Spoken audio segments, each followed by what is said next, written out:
एमपीएससीवर जीवापाड प्रेम करणाऱ्या सर्व स्पर्धकांना माझा नमस्कार। आजचा टॉपिक आहे सनदी कायदा 1813 चार्टर्ड ऍक्ट 1813। याच्या पूर्वीचे आपण कंपनी राजवटीतील कायदे बघत आहोत है ना। 1793चा चार्टर्ड ऍक्ट पाहिला, पिट्स इंडिया ऍक्ट पाहिला, रेग्युलेटिंग ऍक्ट पाहिला, समजले पाहिले नसतील पाहिले तर प्लीज पाहून घ्या बाबा, सिक्वेन्स मध्ये पहा है ना। आता इथं क्लिक केला असेल तर हा तर आधी संपवूनच घ्या, नाही तर पुन्हा शोधायला जाण पुन्हा असा तसं नको का है ना। पण ते सिक्वेन्स मध्ये पहा तेव्हाच हा समजून येईल का, कारण की in the context of the evolution of Indian constitution या प्रत्येक कायद्याचं आपलं स्वतःचं एक महत्व आहे का। तर जसं जशी परिस्थिती बदलत गेली त्यानुसार ब्रिटिश पार्लमेंटने ईस्ट इंडिया कंपनीवर रेग्युलेट करायला विविध कायदे बनवलेले आहेत आणि नंतर स्वतःसाठीही भारतातील स्वतःची कॉलनी टिकवायला वेगवेगळे कायदे बनवले है ना। तर ते कायद्यांचं जे आहे त्या तत्कालीन परिस्थितीतलं महत्व तर आहेच, पण संविधानाच्या दृष्टिकोनातून सुद्धा महत्व आहे, म्हणून याला बारकाईने समजणं आवश्यक आहे। आलं की नाही लक्षात? ठीक आहे। आता आजच्या याच्यामध्ये सनदी कायदा 1813 का करण्यात आला बाबा, काय लय भानगड केली ते तर समजून घ्यावं लागेल है ना। भालधंदे कशाला करतात, दुसरं असं की भालधंदे केले तर कोणकोणते केले, म्हणजे प्रोव्हिजन काय, तरतुदी काय आहे, बरोबर आहे काय, आणि त्याचं थोडंसं विश्लेषण हे समजून घेणं आवश्यक आहे जनरल स्टडीजच्या कॉन्टेक्स्ट मध्ये, किंवा तुमचा पुढच्या वर्षी ऑप्शनल राहू शकते, पॉलिटिकल सायन्स राहू शकते, हिस्ट्री राहू शकते है ना, पब्लिक ऍडमिनिस्ट्रेशन राहू शकते। तेव्हा असे प्रश्न विचारले तर गुगली नको पडाले रे बाबा, त्यासाठी थोडसा कॉन्सेप्च्युअल क्लॅरिटी आणि क्रिटिकल इव्हॅल्युएशन होणं आवश्यक आहे। त्या दृष्टिकोनातून छोटेखानी व्हिडिओ, बरोबर आहे राईट। आता नेहमीप्रमाणे आपण काय करतो, व्हिडिओ सुरू करण्यापूर्वी काय करतो यस बरोबर, तुम्हाला माहित आहे आपण डोक्यात 2 प्रश्न फिट करतो है ना, करतो ना, बरोबर आहे। कोणासाठी? बरोबर आहे, तुमच्यासाठी, माझ्यासाठी नाही। चला तर 2 प्रश्न पाहून घेऊ। ओके, पहिला प्रश्न, सनदी कायदा 1813 चे महत्व काय? What is the significance of a chartered act 1813? 1. भारताच्या जागतिक व्यापारास प्रोत्साहन, promote global trade off India. दुसरा आहे भारतामध्ये शिक्षणाची मुहूर्तमेढ रोवली, फाउंडेशन ऑफ एज्युकेशन और educational system in India. Governor general council सबलीकरण केले, एम्पॉवरिंग गव्हर्नर जनरल काउन्सिल। आणि चौथा, सामाजिक सुधारणाकरिता कायदेशीर तरतुदी केल्या, illegal provisions for the social reform. यापैकी कोणता आहे ते तुम्हाला बघायचं आहे, व्हिडिओ पाहिला की समजून जाईल, काहीच प्रॉब्लेम नाही है ना। दुसरा आहे सनदी कायदा 1813 नुसार ईस्ट इंडिया कंपनीस भारतामध्ये शिक्षणाकरिता किती तरतूद करणे अनिवार्य केले? By the chartered act of 1813 how much provision shall be made by the east India company for education in India? असा सोपा प्रश्न आहे, असे विचारतात एमपीएससी, असे सोपे विचारते। आम्हीच फालतूचे लमचे डोक्यात किचकटपणा करतो नाही का। एमपीएससी खरंच सोपं आहे, सोपं करायचं ना, सोपं समजून घ्यायचं। ठीक आहे, चला।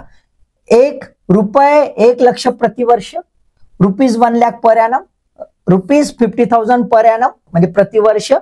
तिसरा आहे एकूण नफ्याच्या 10% पुढील 5 वर्षात, 10% of total profit for the next 5 years. आणि शेवटचा आहे भारतातील महसुलीच्या 1% 1% ऑफ द इंडियन रेव्हेन्यू। यापैकी कुठलं ते आपल्याला बघायचं आहे, व्हिडिओ पाहिला की समजून जाईल। सोपा प्रश्न आहे, ऑब्झर्वेशन असलं पाहिजे आणि फॅक्ट्स एकदम प्रिसाइजली लक्षात ठेवणं आवश्यक आहे। आलं की नाही लक्षात? ठीक आहे, तर चलायचं मग, चला बाबा बघून घेऊ आता काय म्हणते। तर पहिल्यांदा बॅकग्राऊंड बघून घ्या, बॅकग्राऊंड खूप महत्वाचं आहे। तर 4 बाबी बॅकग्राऊंडच्या आहेत। पहिली बाब आहे महाद्वीपीय प्रणाली, कॉन्टिनेंटल सिस्टीम, याचा परिणाम पडला म्हणते। दुसरा, मुक्त बाजारपेठ प्रणाली, लासस फेअर सिस्टीम, याचाही परिणाम पडला। तिसरं, गव्हर्नर जनरल जे आहे ते युद्धखोर धोरण होते म्हणे त्यांचे, aggressive policies of governor general, त्याचाही परिणाम पडला। आणि एक आहे कंपनी दुहेरी कार्य पार पाडण्यास असमर्थ राहिली, failure of a company to perform the dual functions. अशी 4 कारणं आहेत म्हणते रे बाबा, बरोबर आहे राईट। त्यापैकी हे कारण आता इथं समजून घेऊ ना, बाकीचे कारण थोडेसे डिटेलमध्ये बघू, बरोबर आहे। कारण इकडे भाऊ आहे आपला, कोण हा, एकदम डॉन नेपोलियन बोनापार्ट, म्हणून ते आरामात समजून घेऊ. आधी पहिले हा भाऊ, कंपनी आपल्यासोबत सतत आहे. तर कंपनीचे दुहेरी कार्य म्हणजे कोणते?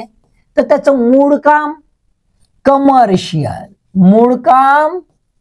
कमर्शियल, रिकामटेकडं काम ऍडमिनिस्ट्रेशन, हे होतं त्याचं काम. याच्यातून हा धंदा करे एवढं तर नक्की आहे. पण मूळतः आला कशाला? व्यापार करायला. मग व्यापार करायला आला तर व्यापारीय बाबी जे आहेत त्याच्यावर त्याने फोकस करावा असं होतं. पण तो हळूहळू कसा व्यापारी आले आणि राज्यकर्ते बनले, असं आपण मस्तपैकी म्हणतो. ते राज्यकर्ते बनले. तर नंतर कंपनी म्हणजे व्यापारच असला पाहिजे. तर त्याने ना धडाचा व्यापार जमत होता, लमचा मधात तोटा झाला, त्याचा लईच तोटा झाला, आपण पाहिला आहे, बरोबर आहे ना. आणि म्हणून तर रेग्युलेटिंग ऍक्ट सुरू झाला. आणि मग ऍडमिनिस्ट्रेशन म्हणजे हे त्याच्या आतमध्ये आहे ना, बेंगॉल, ओरिसा आणि आपलं बिहार, बीओबी हे काबीज केलं, दिवाणी घेतली, फुल आईस केली आणि तिथून धंदा केला आहे ना. म्हणजे कंपनी म्हणलं की प्रोडक्शन, इथं प्रोडक्शनच नाही, नुसती प्रॉफिटरिंग हे होत होती. कशाच्या आधारावर? टेरिटोरियल कंट्रोल याच्या आधारावर. मग हे आणि ह्या दोन्ही गोष्टी त्याला सांभाळणं होत नव्हतं. तर याचाही विचार जो आहे या कायदा बनवताना करण्यात आलेला आहे की बाबा कोणतं द्यायचं, याले कमर्शियल द्यायचं का ऍडमिनिस्ट्रेशन द्यायचं. ठीक आहे, तर आपण एक एक बघून घेऊया. पहिलं आपल्याला काय दिसतंय? फर्स्ट हे आहे महाद्वीपीय प्रणाली, कॉन्टिनेंटल सिस्टीम. काय आहे हे कॉन्टिनेंटल सिस्टीम? तर इन जनरल कॉन्टिनेंटल सिस्टीम जी बोनापार्टने तयार केली होती ती टेरिटोरियल ज्या बाबी आहे, इंटेग्रिटी, टेरिटोरियल कनेक्टिव्हिटी जी आहे त्या टेरिटोरियल कनेक्टिव्हिटी सोबत कमर्शियल इंटेग्रेशन असं त्यांनी केलं होतं. का असं केलं? म्हणजे याचा अर्थ काय? तर याचा अर्थ बाबा एक खंड आम्ही आहोत, आणि या खंडावर बाहेरचा कोणीही व्यापार करायला येणार नाही, कोणी आतमध्ये येणार नाही. या खंडावरच्या या खंडावर, तुझ्या खंडावरचे तुझ्या खंडावर. That is a continental system. ठीक आहे, ही याची काय गरज आली होती? तर आपल्याला असं दिसतंय की नेपोलियन बोनापार्टने जेव्हा सत्ता फ्रान्सची घेतली होती त्याच्यानंतर त्याने एक्सपान्शनिस्ट पॉलिसी, विस्तारीकरणाचं जे आहे धोरण त्यांनी अवलंबिलेलं होतं. आणि संपूर्ण युरोप जो आहे त्या संपूर्ण युरोप भर तो बिलकुल सिकंदर सारखा है ना तसा चालला होता. इकडे आशियामध्येही जेवढ्या काही याच्यात त्याने व्यापार करत होते फ्रेंच, तिथेही त्यांनी टेरिटोरियल अग्रेशन सुरू केलं होतं. अशा याच्यामध्ये आपल्याला काय दिसतं? ब्रिटनच्या व्यापारचा इंटरेस्ट आणि फ्रान्सचा व्यापारचा इंटरेस्ट यांच्यामध्ये टसल व्हायला लागला, यांच्यामध्ये झगडा व्हायला लागला. या झगड्यातूनच फ्रान्सने त्याचे अलाईज आणि त्याचे मांडलिक जे होते युरोपचे त्यांना हाताशी धरलं. त्यातील महत्वाचं युद्ध म्हणजे आपल्याला दिसतंय ट्रॅफल्गर बॅटल 21 ऑक्टोबर 1805. या दिवशी स्पॅनिश आणि फ्रेंच यांच्या नेव्हल सोबत ब्रिटिश रॉयल नेव्ही याचं झालं युद्ध. आता हा ट्रॅफल्गर बॅटल म्हणजे आहे कुठं Trafalgar? It is a cape of Trafalgar. तो कुठे आहे? स्पेन. बघा हा स्पेन आहे, दिसतोय. ह्या स्पेनच्या इथे हा इथे. अबे यार कसा बे तो दिसत नाही. हा आहे इथे है ना. केप म्हणजे असा निमुळता भाग जो समुद्रामध्ये आलेला आहे त्याला आपण केप म्हणतोय. हा जो आहे जिब्राल्टर आहे ना, अटलांटिक महासागराच्या बिलकुल टोकाला जवळच त्याच्या मुखात है ना, तिथे आपल्याला तो दिसून येतो. आता तिथे हे युद्ध झालं आणि ह्या युद्धामध्ये काय झालं? ब्रिटिश नेव्हल आर्मी ही जिंकली आणि फ्रान्सचा आणि अलाईजचा पराभव झाला. आता फ्रान्स आणि अलाईज जर बघितलं तर फ्रान्सचं विस्तारीकरण बघा आपल्याला लक्षात येतं. हा जांभळा जेवढा कलर आहे, जांभळा जेवढा कलर आहे तो कोणता आहे? फ्रान्सचा स्वतःचं राज्य आहे, खूप मोठं विस्तारित राज्य. त्याच्या सोबत जेवढे काही हे निळ्या रंगाचे दिसत आहेत आणि जांभळ्या रंगाचे बाकीचे दिसत आहेत ते आहे त्याचे अलाईज, त्याच्या सोबतचे त्याचे सबसिडियरी आहे ना, ही त्यांची एवढा मोठा एरिया आहे. आता ब्रिटनचं जेव्हा याच्याशी टसल झालं तर तेव्हा आपल्याला काय दिसतंय की फ्रान्स हा नेव्हल याच्यामध्ये कमजोर पडताना दिसत होता. मग त्यांनी काय प्लॅन केला की बाबा याला नेव्हल याच्यात हा मजबूत आहे ना, मग आपण याच्याशी वॉर डायरेक्ट करायचा नाही. मग कोणता वॉर करायचा, तर त्याने विचार केला आपण कमर्शियल वॉर करूया, व्यापाराचं युद्ध करूया. व्यापारी युद्धाची प्रणाली म्हणजे कॉन्टिनेंटल सिस्टीम. काय केलं तर नेपोलियन बोनापार्टने बर्लिन आणि मिलान हुकुमनामा डिक्री जी आहे ती पारित केली 1806 आणि 1807 ला. याच्या आधारे त्याचे जेवढे अलाइड आहेत युरोपमधले त्यांना सगळ्यांना इन्स्ट्रक्शन्स होते की बाबा तुम्ही ब्रिटनला कोणत्याही प्रकारे त्यांचे जहाज हे आपल्या पोर्ट बंदरावर आणणार नाही. तुमचे जेवढे काही हार्बर आहेत त्याच्यावर जहाज येऊ देणार नाही. जहाज येऊ देणार नाही म्हणजेच काय, तर त्या ब्रिटनचा कुठलाही व्यापार आता युरोपशी होणं शक्य नाही किंवा युरोपमधून मार्गस्थ होऊन चायनाकडे जाणं शक्य नाही. मग आपला बिचारा जो ब्रिटन आहे इथून जायचा असा प्रयत्न करत होता आणि इथून व्यापार व्हायचा. तर हे हार्बर्स आहेत सगळे, बरोबर आहे. या हार्बरवर त्याची बोटी यायचा, त्याचे शिप, त्याचा माल यायचा, तो आता बंद झाला. त्यामुळे युरोपशी व्यापार संपला. युरोपशी व्यापार आता संपुष्टात आला. आता त्याचा व्यापार उरला कुठे, तर केवळ इंडिया म्हणजे भारत आणि आशिया, ईस्ट आशिया तेवढाच व्यापार उरला. चायनाशी व्यापार उरला. आता चायनाचा लँडवाला व्यापार इथून तो जायचा तो बंद झाला. आता अडचण मोठी आली. म्हणजे आता एका बाजूला काय दिसतंय की ज्या ब्रिटन मधले जे व्यापारी होते, इतर व्यापारी, जे व्यापारी ईस्ट इंडिया कंपनीमध्ये नाही है ना, का तर तिथे इंडस्ट्रियलायझेशन सुरू झालं त्यामुळे व्यापार वाढला. ईस्ट इंडिया कंपनीला मक्तेदारी होती इंडियामध्ये व्यापार करायची आणि ईस्ट आशियामध्ये व्यापार करायची. पण बाकीच्या युरोपमध्ये मात्र फ्री इकॉनॉमी होती. आणि अशा याच्यामध्ये हा जो आहे कॉन्टिनेंटल सिस्टीम यांनी अडॉप्ट केली. आता याचा परिणाम काय झाला, खूप महत्वाचा आहे परिणाम. व्यापार जेव्हा कोलमडला तेव्हा आपल्याला असं दिसतं की व्यापार कोलमडल्यामुळे आपल्याला असं दिसतं की इन्फ्लेशन वाढलं. इन्फ्लेशन वाढलं म्हणजे गहूचा रेट इन्फ्लेशन 60% गेलं होतं एका पातळीवर. आणि दुसरीकडे जो व्यापार आहे बॅलन्स ऑफ ट्रेड तो मात्र गडबडला. तो इतका झपाट्यानं खाली आला की ज्याची काही मर्यादा नाही. त्याच्यामुळे व्यापारामध्ये झाला लॉस. व्यापारामध्ये झाला लॉस आणि इन्फ्लेशन वाढलं, पर्टिक्युलरली फूड इन्फ्लेशन वाढलं. आणि फूड इन्फ्लेशन वाढल्यामुळे इथे लोकांमध्ये एक वेगळ्या प्रकारचा आक्रोश निर्माण झाला. तर हे एक महत्वाचं कारण, इकॉनॉमिक डिबॅकल. आलं की नाही लक्षात, हे महत्वाचं कारण होतं. दुसरं महत्वाचं कारण की त्याच वेळेला ब्रिटनमध्ये इंडस्ट्रियलायझेशन सुरू होतं, बरोबर आहे. इंडस्ट्रियलायझेशन औद्योगिकरण सुरू होतं. आता औद्योगिकरण सुरू असल्यामुळे आपल्याला काय दिसतंय, इथे मास प्रोडक्शन होतंय. मास प्रोडक्शन होते. आता मास प्रोडक्शन जर झालंय तर त्याच्यासाठी दोन गोष्टींची आवश्यकता आहे. एक निविष्टी इनपुट, त्याला बॅलन्स करावं लागेल, आणि दुसरं आउटपुट आहे ना, उत्पादन, त्याला बॅलन्स करावं लागेल. इनपुट म्हणजे रॉ मटेरियल, कच्चा माल. रॉ मटेरियल, कच्चा माल. आता कच्चा माल जो आहे तो हवाय. मग कच्चा माल युरोपमधून तर मिळणं कठीण झालंय. मग कुठून मिळणार, भारतातून, इंडियामधून, बरोबर आहे. आणि पक्का माल, पक्का माल मास प्रोडक्शन झाले. मग मास प्रोडक्शन झाले, विकायचं कुठं, विकायचं कुठं, क्वेश्चन मार्क. तर तो पण भारतामध्ये. भारतातली बाजारपेठ मोठी दिसत होती. अशा स्थितीमध्ये आपल्याला असं दिसतं की तिथले जे मर्चंट्स आहेत, जे फ्री मर्चंट्स होते, व्यापारी, जे ईस्ट इंडिया कंपनी ही एक कंपनी, पण इतर जे खुले मर्चंट्स होते त्यांचा आता दबाव वाढायला लागला. आणि त्याच वेळात आपल्याला असं दिसतंय की आमचा ॲडम स्मिथ भाऊ, याचं गाजलेलं पुस्तक है ना, याचं गाजलेलं पुस्तक आपल्याला दिसतं है ना, वेल्थ ऑफ नेशन्स. आणि सांगितलं याने की बाबा बाजारपेठ जी आहे, बाजारपेठ जी आहे त्याला मुक्त ठेवा रे बाबा, जर खऱ्या अर्थाने विकास करायचा असेल तर. खऱ्या अर्थाने इकॉनॉमिक पॉवर बनायचं असेल तर.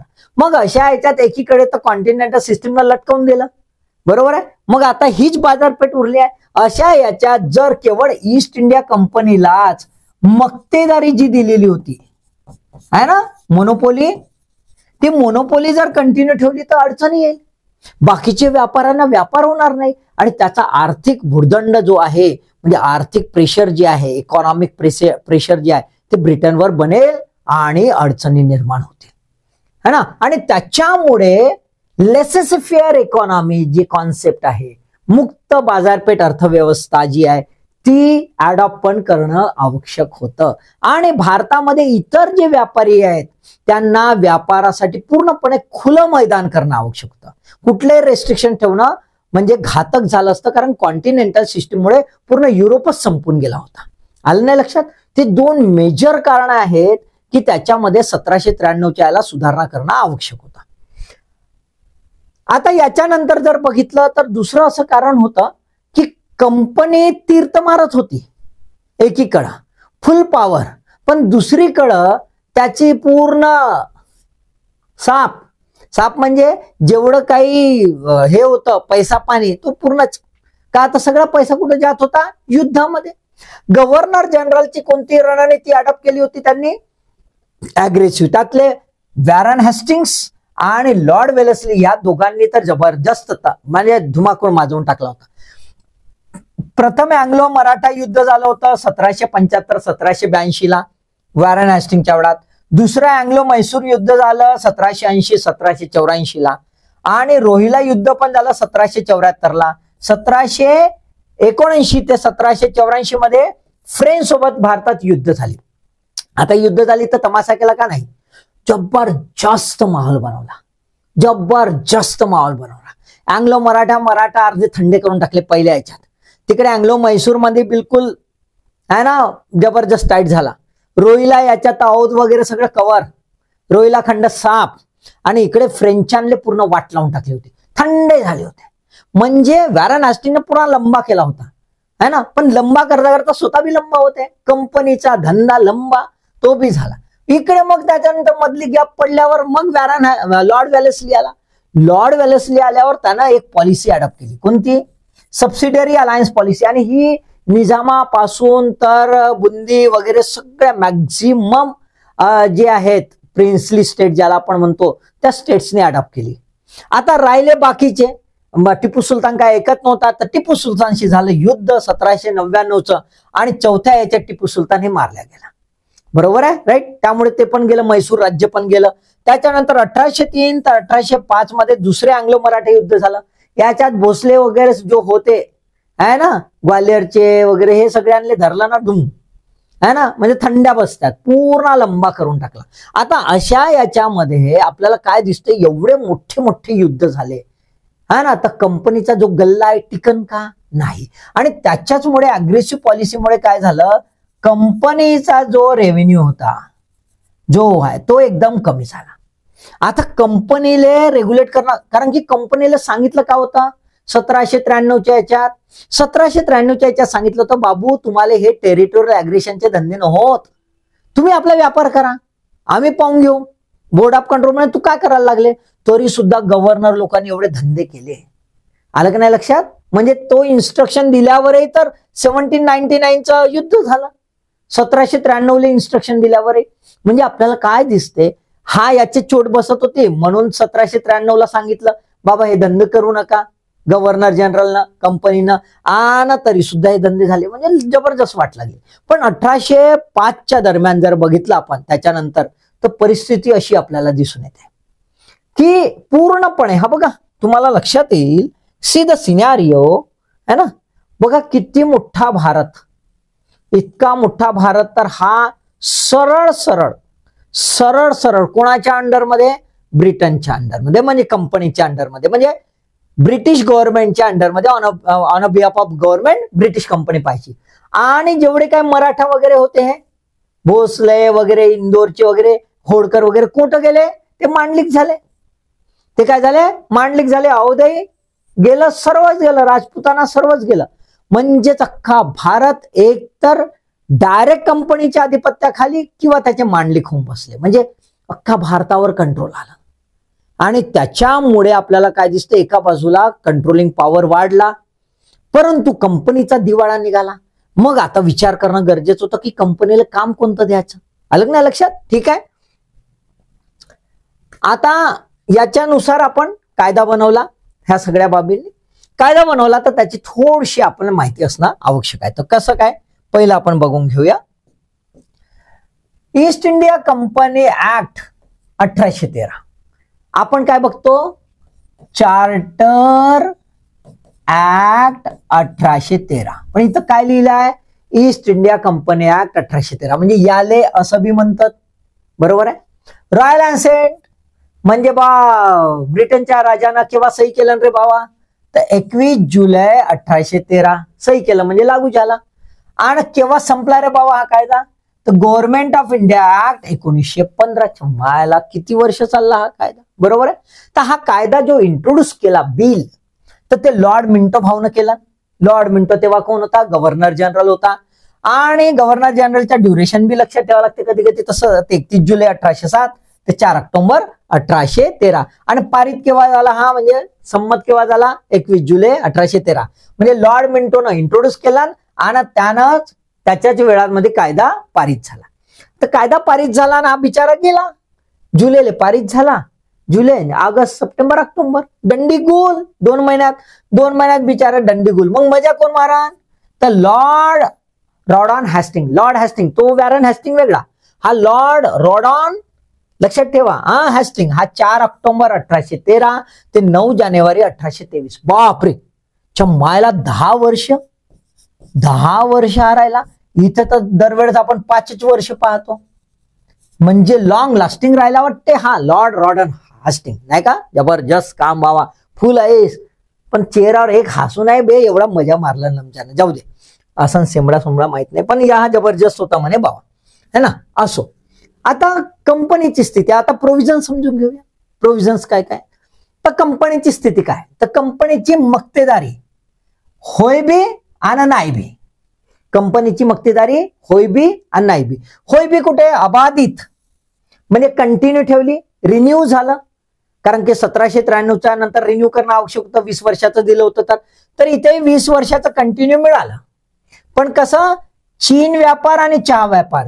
चीन व्यापार म्हणजे चिनी व्यापार, म्हणजे तो नाही, साखरेचा व्यापार नको समजा, है ना. म्हणजे हा व्यापार विथ चायना, व्यापार with China, trade with China. आणि टी ट्रेड हा कंटिन्यू राहिला, आणि बाकी जेवढे काही भारताशी व्यापार होणार, जे भारतामध्ये व्यापार होणार, म्हणजे भारतामध्ये इम्पोर्ट आणि एक्सपोर्ट होणार, तो मात्र सर्व ब्रिटिश व्यापारांस मुक्त. तो काय केला, सर्व ब्रिटिश व्यापारांस मुक्त केला. म्हणजे भारतातील व्यापार, चहाचा व्यापार सोडला तर, लक्षात घ्या, भारतातील व्यापार, चहाचा व्यापार सोडला तर संपूर्ण व्यापार आता काय झाला, फ्री झाला. तर फ्री मार्केट इकॉनॉमी आली. फ्री मार्केट इकॉनॉमी भारतामध्ये आली रे बाबा. आता फ्री मार्केट इकॉनॉमी आली, तर त्याच्यामुळे फ्युचरमध्ये लोचा झाला. हाच तो आहे की जिथून आपल्याला खऱ्या अर्थानं ड्रेन ऑफ वेल्थ होणं सुरू झालं. ड्रेन ऑफ वेल्थ होणं सुरू झालं. कसं, तर आपल्याला काय पाहिजे होतं, इंडस्ट्रियलायझेशन सुरू झालं होतं ब्रिटनमध्ये. आणि ब्रिटनमध्ये इंडस्ट्रियलायझेशन सुरू झाल्यामुळे त्याला कच्चा माल लागत होता आणि विकाले पक्का माल लागत होता. मग भारतामध्ये कच्चा माल चालला रे बाबा, कॉटन वगैरे. बरोबर आहे. आता इथला कॉटन चालला, ज्यूट चालला, ते इथं आमचे कॉटनचे खादी कपडे बनायचे ते बंद झाला, हातमागाचे ते बंद, ते चाललं तिकडे ब्रिटनमध्ये. आणि तिकडून पक्का माल मस्तपैकी फॅशनेबल इकडे यायला लागले. त्यामुळे इथला भारतातला भविष्यामध्ये जे हँडीक्राफ्ट होते आणि कुटीर उद्योग बर्बाद. म्हणजे भारतातलं काय झालं, भारतामध्ये खऱ्या अर्थानं जर आपण पाहिलं तर भारतामध्ये आपल्याला दिसते डिइंडस्ट्रियलायझेशन. काय झालं बे, कुठे गेला बे, डिइंडस्ट्रियलायझेशन. काय झालं भारतामध्ये, डिइंडस्ट्रियलायझेशन. भारतामध्ये पूर्ण उद्योगाची वाट लागली, उद्योग बर्बाद आणि तिथले उद्योग आबाद. म्हणजे कच्चा माल घ्यायचा आणि पक्का माल आणायचा, कच्चा माल स्वस्तात, पक्का माल महागात. ड्रेन ऑफ वेल्थ, आलं का नाही लक्षात. ड्रेन ऑफ वेल्थ हे आपल्याला होताना दिसते. कशामुळे? मुक्त व्यापारामुळे हे परमिशन मिळालं. याच्या पूर्वी भारताचा जो बॅलन्स ऑफ ट्रेड होता ना, बॅलन्स ऑफ ट्रेड हा भारताशी अनुकूल होता, पण ह्यामुळे तो हळूहळू हळूहळू भारताचा जो व्यापार तोल आहे, ज्याला बॅलन्स ऑफ ट्रेड म्हणतो, तो आता निगेटिव्ह व्हायला लागला. भारत लॉस मध्ये, पहिले पॉझिटिव्ह मध्ये होता, आता निगेटिव्ह मध्ये यायला लागला. पण आता हे संपुष्टात केलं. कंपनीला वाटलं, रडायला लागली कंपनी. का हो म्हणे, शेअर होल्डर म्हणांनी अपोज केला. का हो म्हणे, आम्हाला काहीच नाही. मग काळजी करू नका. कंपनी जे काही कमवण आधी तुम्हाला किती देत होतो? 8%. मग 93 मध्ये मी किती केलो? 10%. आता पुन्हा 0.5 वाढवून देतो, 10.5%. 0.5 न वाढवला, खुश राहिले बाबा, काही बोंबलू नका. तर भांडवलदार जे आहेत, भाग भांडवलदार, शेअर होल्डर, त्यांना डिव्हिडंड दिला 10.5%. संपला, ते चुपचाप झाले, थंड्या बसतात. आता कंपनी जी आहे, कंपनीची पोझिशन क्लिअर होणं आवश्यक आहे. तर constitutional position of the company ते खूप महत्वाचं आहे. तर संविधानिक स्थितीमध्ये काय होतं की आता कंपनीचा हा धंदा तर संपला. मग भारतात काय रिकामचोट काम करणार आहे का? नाही. तर तुम्हाला कोणतं काम करायचे बा? तर ब्रिटिशच्या राजाच्या वतीनं तुम्ही इथे जेवढे भूप्रदेश आहे ब्रिटिशांचे ते सांभाळायचे आहे. का आता आधीच सांगितलं पिट्स इंडियामध्ये ब्रिटिश पोझिशन्स इन इंडिया असा शब्द होता. British positions in India. मग ब्रिटिश पोझिशन्स इन इंडिया असा म्हणला म्हणजे काय? ब्रिटनची सगळी सत्ता. मग कंपनीचं काय काम? तर कंपनी इथं ट्रस्टी म्हणून काम करेल. काय काम करेल बाबा? ट्रस्टी म्हणून काम करेल on behalf of the crown of the Britain. आलं का नाही लक्षात? कंपनीची सत्ता नाही, कोणाची सत्ता आहे? ब्रिटनची सत्ता राहील. म्हणजे याचा अर्थ कंपनी एजंट म्हणून डिक्लेअर झाली. तिचं संविधानिक स्थिती, संविधानिक पोझिशन क्लिअर झाला की on behalf of the government of Britain और on behalf of the Britain the company shall rule over the Indian territory. Clear? Okay, ठीक आहे. त्याच्यानंतर महत्वाचे 2 बाबी घडल्या ह्या कायद्याच्या. अत्यंत महत्वाच्या 2 बाबी. एक म्हणजे भारतामध्ये धार्मिक हस्तक्षेप, आणि दुसरं महत्वाचं म्हणजे भारतामध्ये शिक्षणाची मुहूर्तमेढ एकाच वेळेस आली. आता 1793 म्हणजे 1780 70-80च्या दरम्यान जेव्हा जेव्हा वर्चस्व वाढायला लागलं, धंदे वाढायला लागले, तेव्हा ब्रिटन मधील जेवढे काही पोप गुरु होते त्यांना वाटलं की कारण की ख्रिश्चन धर्माचं काम काय? ख्रिश्चन धर्मामध्ये प्रपोगेशन, प्रचार प्रसार ही बेसिक संकल्पना आहे. त्यामुळे जिथे जिथे हे यांनी वस्ती केली किंवा जिथे जिथे ते गेले तिथे तिथे प्रचार प्रसार केला. तर त्यांना वाटलं की भारतामध्ये कंपन्या, आपण तिथे जाऊ, प्रचार प्रसार करावं. आता इतके वर्ष 1608 सुरत पहिल्यांदा सुरू झालं. 1600 मध्ये कंपनी बनली, 1608ला पहिल्यांदा परवाना मिळाला. हे सर्व झालं. आता तेव्हापासून जे जे अधिकारी कर्मचारी येत गेले त्यांनी पाहिलं की भारतामध्ये रूढी परंपरा फारच प्रबळ आहेत, ट्रॅडिशन्स, कस्टम आणि बऱ्याचशा अंधश्रद्धा आहेत. आणि त्याच्यामुळे त्यांच्या दृष्टिकोनातून त्यांना वाटलं की Indian people living in a barbaric condition. मग बाबा यांना माणसात आणायचं असं त्यांनी ठरवलं. अबे माणसातच होतो रे, पण जाऊ दे आता, है ना, माणसात आणायचं असं ठरवलं. खैर, काही चाली रूढी अत्यंत घाणेरड्या होत्या. त्यातली सर्वात महत्वाची म्हणजे सती. कारण की पहिल्यांदा तिकडे जे सेटल झाले ते पाहायला लागले सती. आणि दुसरं म्हणजे अस्पृश्यता, है ना, स्त्रियांना दुय्यम स्थान आणि माणसांमध्येच भेदाभेद. त्यांनी पाहिलं की काय बाबा असं फालतूचं काय करते इथले लोक. तर असं त्यांना वाटलं की बाबा काहीतरी लोचा या लोकांना, यांचं एनलायटनमेंट होणं आवश्यक आहे. आणि ह्या दृष्टिकोनातून म्हणून ख्रिश्चन मिशनरीने ठरवलं की बाबा एनलायटनमेंट केलं पाहिजे. मग 1793च्या वेळामध्ये चार्ल्स ग्रँट आणि रॉबर्ट विल्बरफोर्स या दोघांनी प्रयत्न केला आणि त्यांनी म्हटलं बाबा मिशनरीला पाठवायला तुम्ही तरतूद करा. पण 1793च्या कायद्यामध्ये काही झाली नाही. तेव्हापासून रेटा लावला. बघा आता 1781 जे आहे तेव्हा कमिटी ऑफ कॉमन्स याच्या समोर साक्ष झाली, एव्हिडन्स. आणि एव्हिडन्स मध्ये असं लक्षात आलं, यांना का नकार दिला ते सांगतोय. इव्हिडन्स मध्ये असं लक्षात आलं की जर भारतामध्ये म्हणजे जिथे जिथे व्यापार करत आहे कंपनी तिथे जर आपण धर्माचा प्रचार प्रसार करायला गेलो तर गदारोळ होऊ शकतं, कंपनीला न्युकसान होऊ शकतं. त्यामुळे स्थानिक लोकांच्या संस्कृतीमध्ये धर्मामध्ये हस्तक्षेप न करणंच बरं. तर आपल्याला इथे काय दिसते, न्यूट्रल स्टँड घेतला, stand of neutrality committee of कॉमन्सने. आणि म्हणून मग हे जेव्हा यांनी प्रपोजल टाकलं तेव्हा हे प्रपोजल रिजेक्ट करण्यात आलं. पण त्याच्यानंतर मात्र एव्हेंजेलिकल पार्टी जी आहे त्याचा प्रभाव वाढायला लागला, जनमत बनायला लागलं. तिथं लोकांना सांगायला लागले, अवे भारतातले लोक असे राहतात रे, तसं राहतात. लोक म्हणा का बाबा हे बरोबर नाही, तुम्ही त्याला सुधरवा. बस एवढा माहोल बनला, एवढा माहोल बनला क 1813च्या कायद्यामध्ये त्याची तरतूद करावी लागली. तर तरतुदी काय झाल्या, पहिली भारतामध्ये चर्च स्थापनेस संमती मिळाली है ना. भारतामध्ये चर्च स्थापनेस इथले सियास्टिकल जे आहेत है ना ते फॉर्म करायला परवानगी मिळाली, म्हणजे चर्च तयार करू शकतो बाबा. दुसरं, सर्व प्रकारच्या ख्रिश्चन मिशनरीज प्रवेश, सर्व प्रकारच्या all forms of the Christian missionaries जे आहेत त्या येऊ शकतात बुवा, इथे अलाउ केलं. ह्या 2 प्रोव्हिजन या कायद्यामध्ये करण्यात आला है ना. उद्देश काय होता त्यांच्या दृष्टिकोनातून की भारतीयांना सज्ञानी बनवायचं, एनलायटनमेंट ऑफ द इंडियन्स. ही एक महत्वाची जी बाब आहे ती महत्वाची बाब या कायद्यामुळे घडली, ही तरतूद करण्यात आली.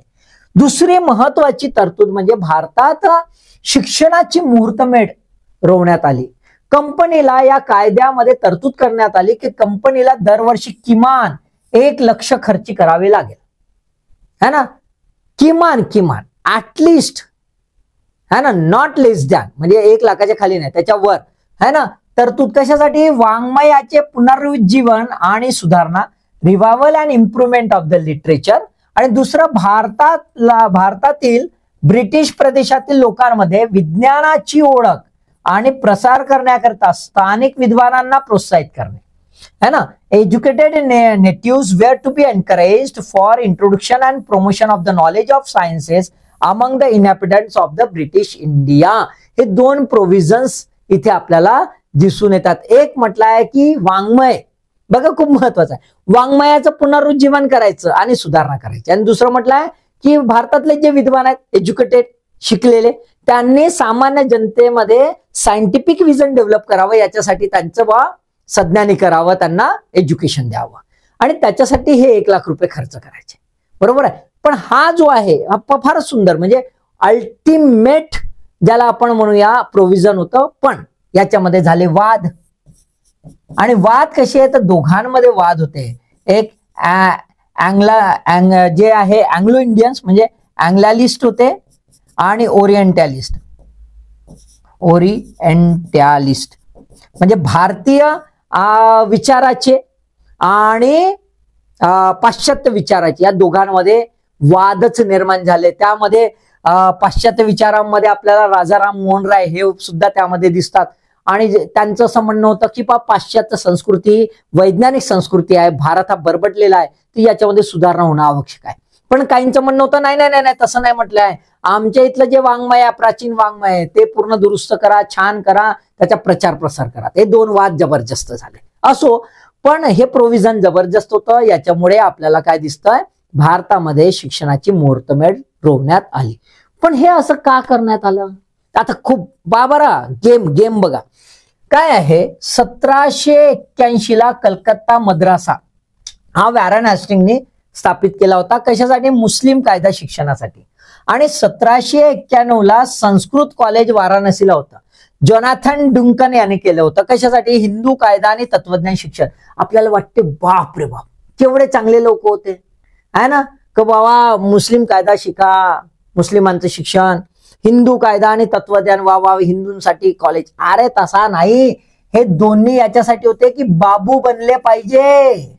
कारण की कोर्टामध्ये पर्सनल लॉ जो आहे, कोर्टामध्ये पर्सनल लॉ जो आहे त्याच्या आधारावर निकाल लागायचे.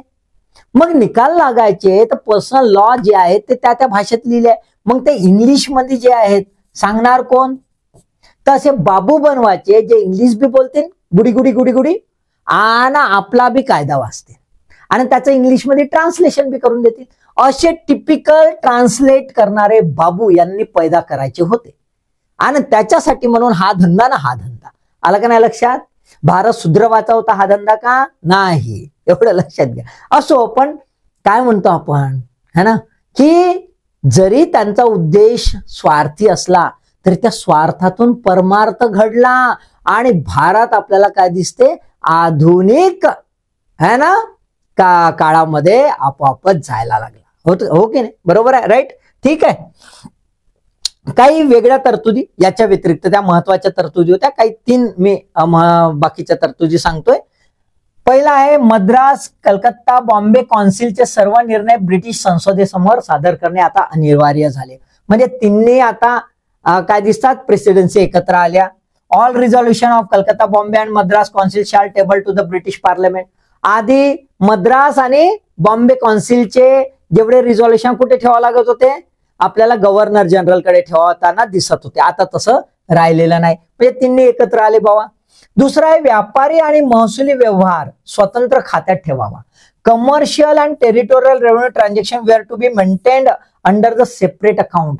म्हणजे कमर्शियल अकाउंट आणि ऍडमिनिस्ट्रेटिव्ह अकाउंट वेगळं केलं. बघा किती महत्वाचं आहे, कारण कमर्शियल अकाउंट जर वेगळं केलं नाही तर नफा तोटा काय झाला ते कळत नाही आणि त्यामुळे लॉस येतो. तर डबल एंट्री आणि सिंगल एंट्री सिस्टीम इथे आपल्याला दिसून येते, वेगवेगळी करायची. ठीक आहे.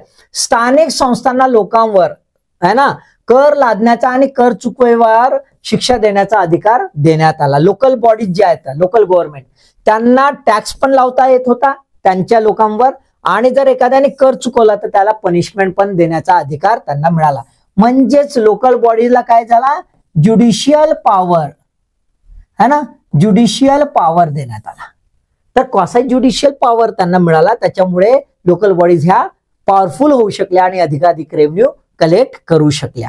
तर आपल्याला दिसतंय की 1813च्या कायद्यामध्ये सर्वात महत्वाच्या 2 बाबी आहेत. एक म्हणजेच ख्रिश्चन मिशनरीचा एंट्री झाली आणि भारतीयांच्या संस्कृतीमध्ये आणि धर्मामध्ये ढवळाढवळ सुरू झाली.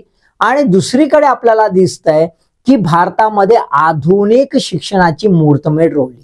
हेच कारण आहे की नंतर पुढे हळूहळू याला आपण बघतोय अशी कलाटणी मिळाली की नंतर मॅक्युली आला, मग 1833चा सुद्धा कायदा आला आणि त्यात जबरदस्त सुधारणा झाल्या. त्याच काळामध्ये सामाजिक आणि धार्मिक सुधारणा पण व्हायला लागल्या आणि समाज सुधारक आणि धार्मिक सुधारक हे सुद्धा आपल्याला भारतामध्ये उदयास आलेले दिसून येतात. आलं का नाही लक्षात. बघा कसं कॅरी ऑन होतं. आता बघा यातले इम्पॅक्ट किती महत्वाचे आहेत. यातलं काय संविधानिक दृष्टिकोनातून बघितलं तर आपल्याला दिसतंय की एज्युकेशन जे आहे ते किती महत्वाचं आहे आणि आपल्या भारताच्या संविधानामध्ये त्याची तरतूद पण आहे असं आपल्याला दिसून येतं. आलं लक्षात. ठीक आहे. काही अडचण असेल नाही, मला वाटतं काही अडचण नाही. बस अभ्यास तुम्ही करताय त्यामुळे मी तुम्हाला देतो ऑल द बेस्ट.